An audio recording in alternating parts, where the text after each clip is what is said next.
Hey, it's me, James. Happy Sunday to you all.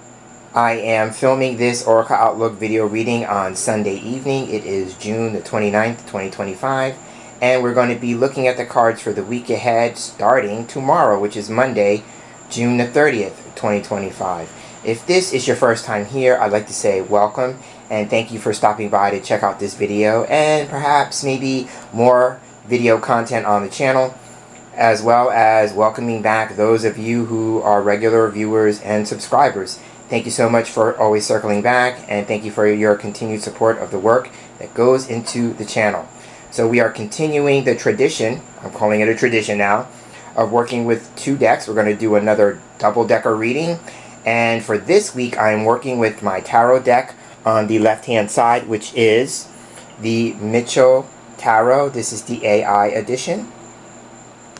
And for the deck on the right, I'm continuing to pair it with Lenormand decks. So this is actually the second of two Lenormand decks I've made recently.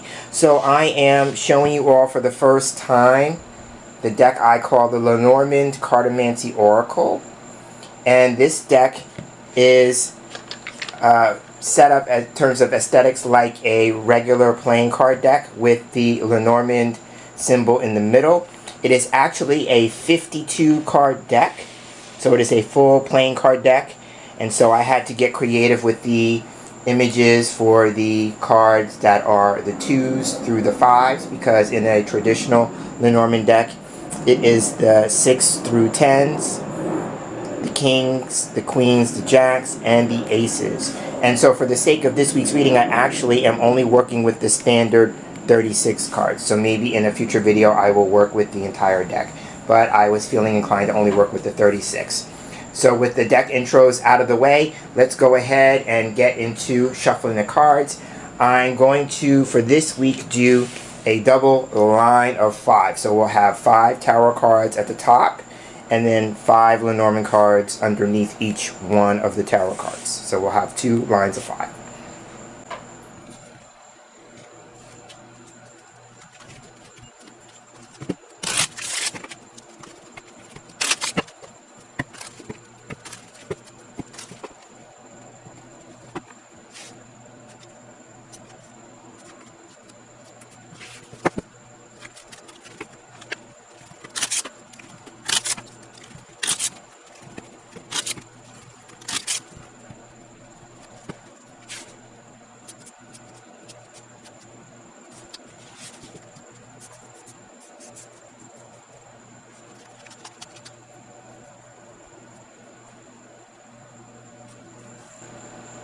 Alright, the cards have been shuffled, cut, and dealt.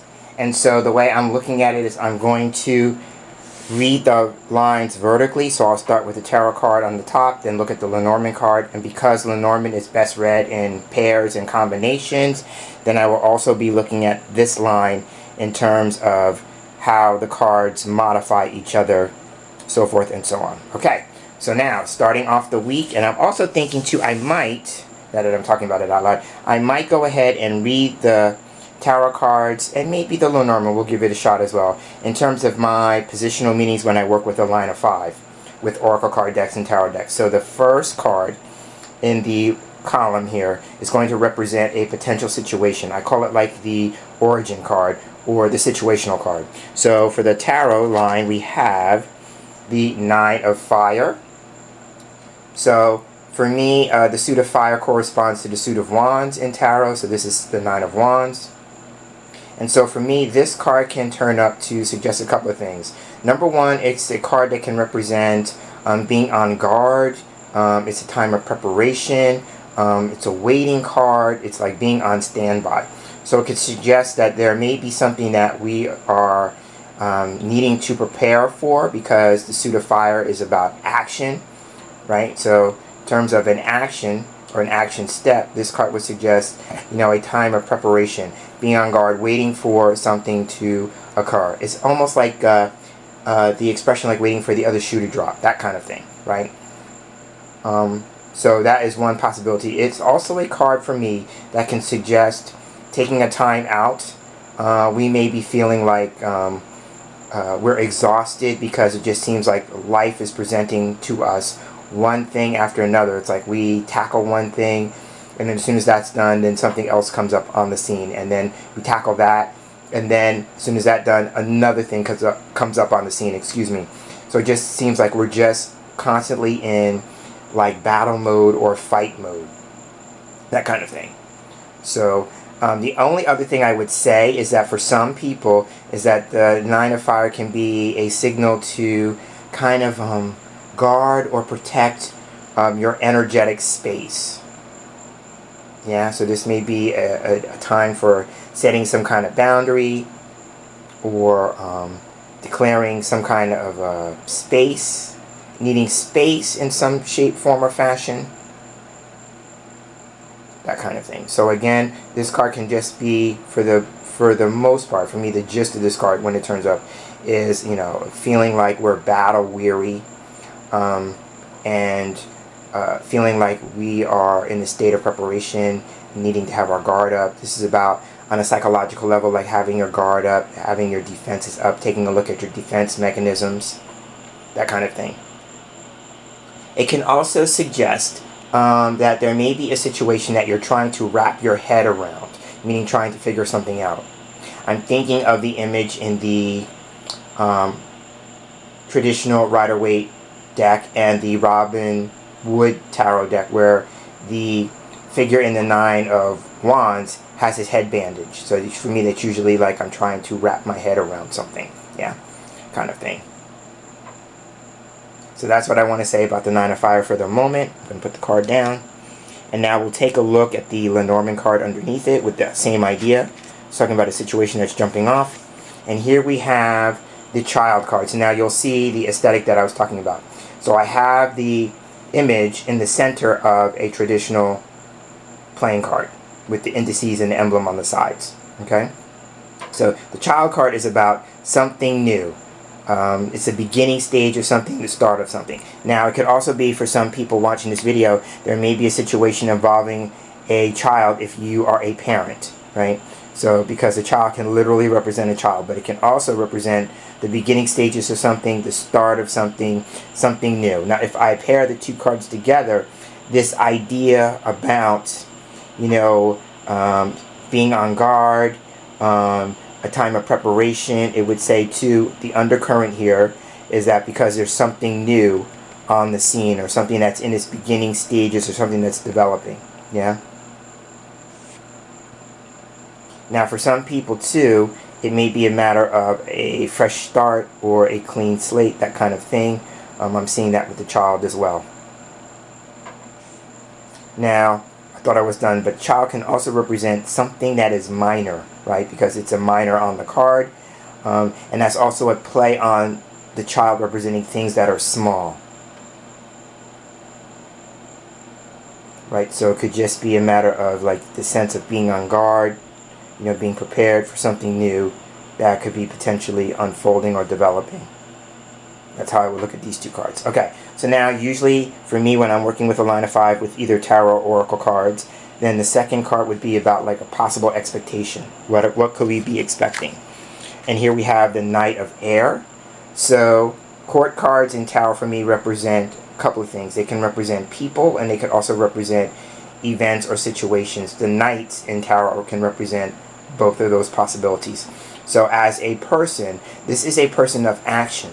This card could represent the tendency to jump into things, possibly either out of impulse or not thinking them through, excuse me, right?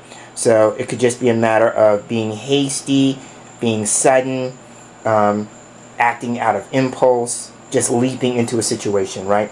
And then sometimes the rub with that is that you may be rushing into something too quickly, too soon, too hastily. So there is that. Now the Knight of Air is also for me about investigation, because it's from the suit of air. So this would be the suit of swords in a more traditional pack. But for me, the suit of air represents the mind and thinking. So this could be a need to investigate something further, looking into something. And it's interesting too, because he's looking, directional cue, he's looking at the 9 of Fire. So this could be investigating something in which, like I said, there's a time of preparation, time of getting ready, being on standby. Both of these could be seen as, the fighter archetype or personality, the warrior personality or archetype, the defender, that kind of thing. So there may be something about defense, again going back to defense mechanisms. That would be the air. The air is the mind, mental defense mechanisms. But that's what I'm seeing in the moment with the Knight of Air. As a person, it could be an investigator, like I've said. It could also be somebody who's considering taking some kind of legal action. If he doesn't represent an investigator, he can represent getting a lawyer involved in a situation. So now here's my disclaimer. I am not of the legal profession, so I just know from my own personal experience reading the cards that it can represent an investigator or somebody who works with law, right? And so it could even be somebody who's like a paralegal who does research, analysis, things like that. But again, the chief meaning of this card could be like, leaping into a situation, jumping into a situation, and either not thinking it through or you jumped into it too soon. And then the last thing I will say about this card for me is associated with the astrological sign of Gemini. So there may be something about communication, right? And then the figure being an angel because of the wings, right? So there could be something that's up in the air, right, in terms of communication. So it could just be a matter of waiting for a response, this idea of waiting. So it could be waiting for some kind of communication, right? And it could be somebody who's in a higher up position, get it? Right, because he's in the air, so it would be somebody who's in a position above you, perhaps. Like somebody who's in a higher level or a higher position of authority. So that's what I'm seeing with the Knight of Air. Underneath it, we have the King of Diamonds, which is the fish card, right? So again, in Lenormand, the fish card can represent a person.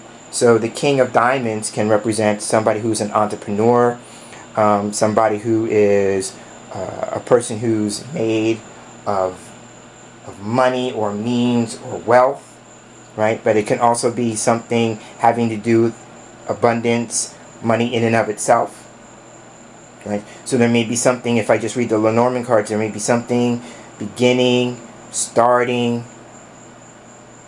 regarding money or finance. Right, so that's how I would read the two. But here we have two potential figures here, right? So this could be communication that's up in the air, and it may involve, or the undercurrent here, it may suggest that it's going to involve a man, king, who's in a position of authority, king, right? And it may concern money, or it may have to do with some material matter, and that would be the suit of diamonds.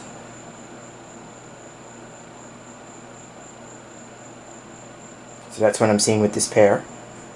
Right, so there may be like expecting communication from this person.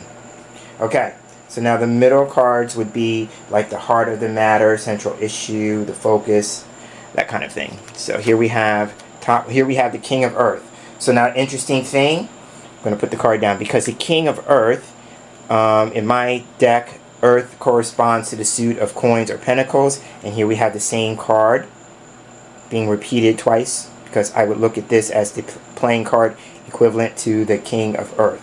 So we have it being repeated twice, right? So again, when the King of Earth turns up, he is a man of means, right? This card is about mastering. Kings represent mastery, power, control, authority over the material realm or world. So this could literally be somebody who is in real estate, who works in finance or the financial sector.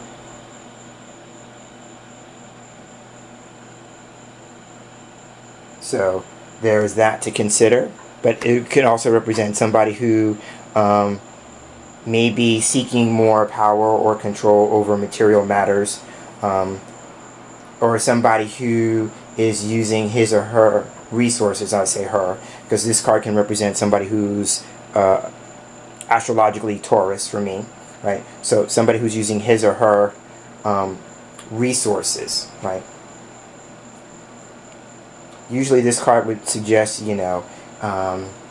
living in the laps of luxury and, appreciating what you have. But if that's not true for you, if that doesn't apply or resonate, it could be like, being willing to take a greater sense of control over your resources. Right? And it could just be like, if this is the heart of the matter, going back to the first card, because there may be a need to kind of do so with an idea of I'm preparing for something, I'm getting ready for something, right? Again, maybe as a form of protection, right? So there may be a need to protect one's resources, one's assets. And that's in the literal material sense. It could also be just energetically somebody needing to maybe protect their space. And again, that may be a way of saying needing to set some boundaries. That kind of thing. Alright, so now let's take a look at the card underneath. And here we have a lot of people involved in this week. So now we have the Queen of Diamonds, right? I'm going to put the card down because we have here the King and the Queen of the same suit. So this could literally be a power couple. Here we have the King and the Queen, right? Two people who are in positions of authority. And I find it interesting again that she is underneath the King of Earth. So now the Lenormand symbol that's attached to this card is the crossroads. So at the heart of the matter in terms of the Lenormand line, there is a choice or a decision that could be upcoming, right? Order of the cards. It's in the middle of the line. So a choice or a decision that needs to be made. Right? It could be a matter of choosing the best course of action.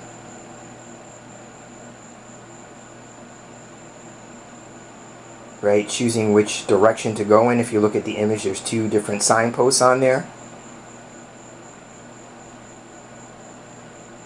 And with that, with the decision-making process, it's all about not just choices and decisions, but also options, alternatives. What are the options? What are the alternatives? Are those going to be things that help you with the decision-making process? Excuse me.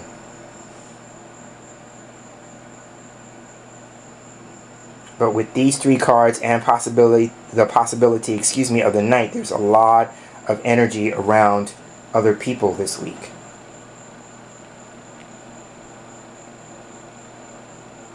And I love the image. I'm just realizing there's a directional cue in the image. One sign is pointing this way on the signpost and the other is pointing this way.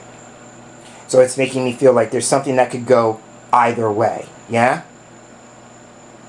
And that may be in terms of an important decision, right? If the heart of the matter is about a decision, then it could be something that goes either way. Okay, so now the next two cards would be like advice. And so I always say that the cards are not the boss of us, right? So they're not going to tell us what we need to do, should do, ought to do. What they will do instead is make a suggestion and empower us to decide how we're going to take action on that suggestion, right? Okay, so top line from the tarot, we have the Seven of Water. So now here's the advice. The advice of the Seven of Water is about trusting your intuition. This is a very intuitive card for me. But in the more traditional pack, this would be the Seven of Cups, by the way. So if you're familiar with that image, you know that there's a man in the foreground of the image, and he's staring at 7 cups emerging from the clouds, and each cup has a different thing at the top of it. So usually, again, that represents needing to make a choice or decision. It's about narrowing your focus, if you go with that image, right? For me, it usually represents a need to narrow one's focus. There may be too many options, too many things to pick from, and it's just causing confusion, right? That would be all the clouds in the image, right? So there's that. But it could also be a need to not have your head in the clouds. So what I love about it coming after the King of Earth as the heart of the matter, and diamonds here at the bottom, could suggest a need to be realistic, right? If we're moving into something new, something beginning, the start of something, it may require us to be realistic. That's the Seven of Water. It the cautionary message here is about not having your head in the clouds, and not daydreaming, fantasizing, that kind of thing.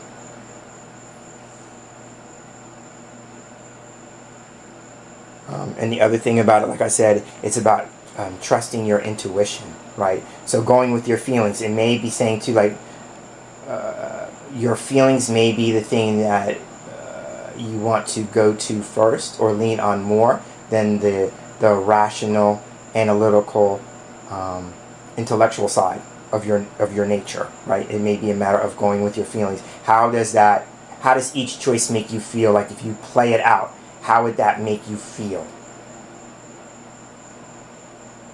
And then go there. And so now the interesting thing, again, I will note, is that there's a directional cue. She's facing this last card, right? So we'll get to that in a moment.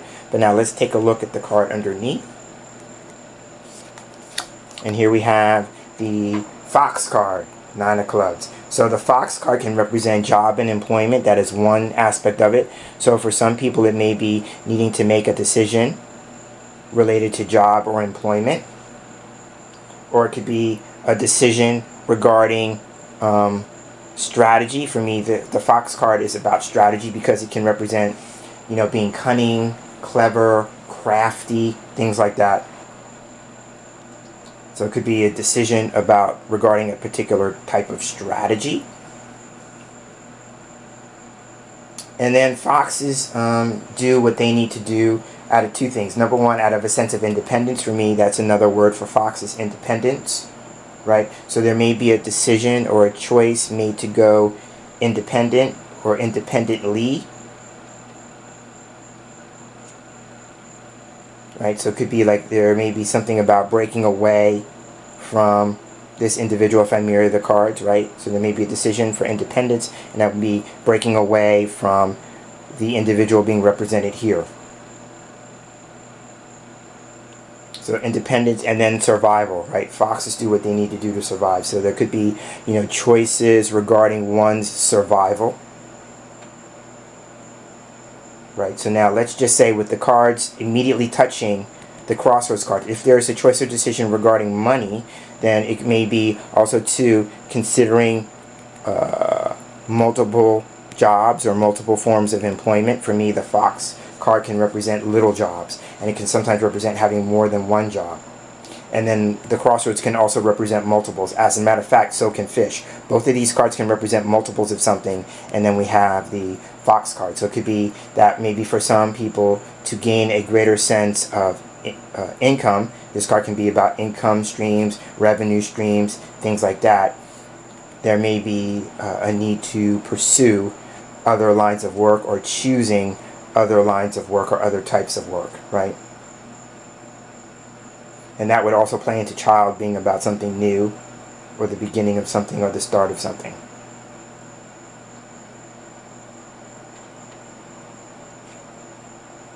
Okay, so that's what I'm seeing with the Fox card. And so now let's take a look at the final two cards, rounding out the reading. So this would be a potential outcome by the week's end. And here we have Six of Earth.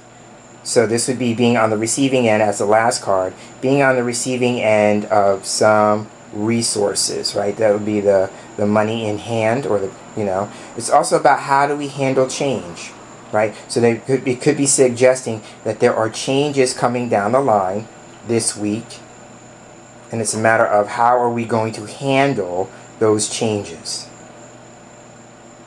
Now, sometimes for me, this card can be about money changing hands, and so there may be something regarding finances, like financial help, financial assistance. This would be the card for me that can represent borrowing money or being loaned money, something of that nature, right? If you go with the wider image of the Six of Pentacles, which is that card is just languished differently in my deck, but the Six of Pentacles has a merchant or somebody who is of means, King of Earth, King of Diamonds, right? Somebody who's of means giving out money to two people who are in a position of need, right? And though that would be the two people who are on their knees looking like beggars, right? With their hands out. So it could just be a matter of charity, donation, so being charitable, being generous, being giving, right? But it could also be, having the resources to help those in need. but I'm seeing it as a possibility here about something having to do with choices or decisions, because this card knights to this card, right? So choices or decisions regarding financial assistance, helping people in financial need, those kinds of things. So there may be something week's end regarding that, especially with this card being about choices or decisions.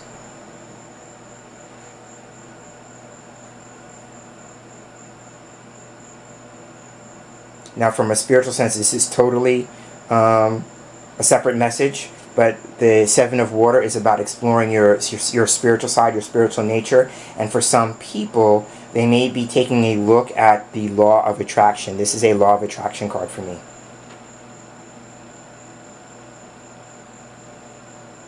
So it could just be an idea of like working with spiritual laws, spiritual principles, that kind of thing.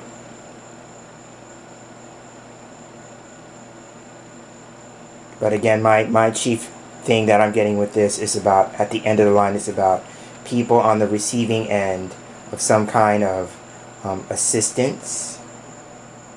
So that could be help, support, assistance, aid of a financial nature. Okay, and then the last card here, the Lenormand line, here we have, the Man card. Okay, so here we have the Man card. So it would say, at the end of the line, it would suggest that there is a man who is playing a role in the outcome. Because the Gentleman card has no other meaning other than it represents a man.